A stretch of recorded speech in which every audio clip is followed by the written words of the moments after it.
Often people don't understand who the audience is that Paul was writing to.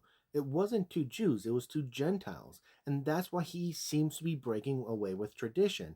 But he's not, because Gentiles were never underneath the Jewish tradition. Paul was Jewish, and he told other Jewish people to keep the tradition, to keep the laws. But when he's talking to Gentiles who are not under the law, it would be foolish to tell them to keep that tradition. This is one of the most basic misunderstandings about Paul. They don't understand who Paul is talking to, what his goal is.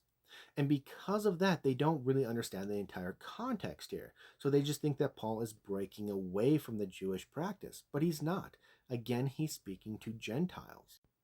Now, even his entire mission to the Gentiles is based on Jewish scripture. So he's looking back at people like Jeremiah who talk about the end of the world because that is what Paul thinks he's living in. He thinks he's living in end times.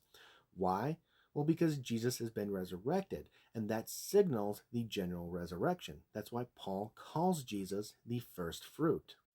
So, with Paul thinking that he's living in this end time period, he's actually hearkening back to people like Jeremiah, who speak about what happens during this end time. What they say is that every knee will bow and that every nation will come to God. It is exactly because of that that Paul is actually bringing this message that has been approved by the apostles to the Gentiles. And Paul isn't the only one doing this. In fact, we are told that Peter at one point was the apostle to the Gentiles.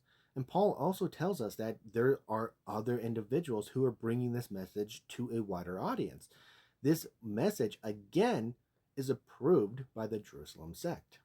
So Paul is never breaking with tradition. In fact, he's working within that tradition. Sure, he tells Gentiles, you don't have to follow the law because the law was never for them. But the whole reason that he's even reaching out to Gentiles is because of Jewish tradition. He's actually looking back at Jewish prophets.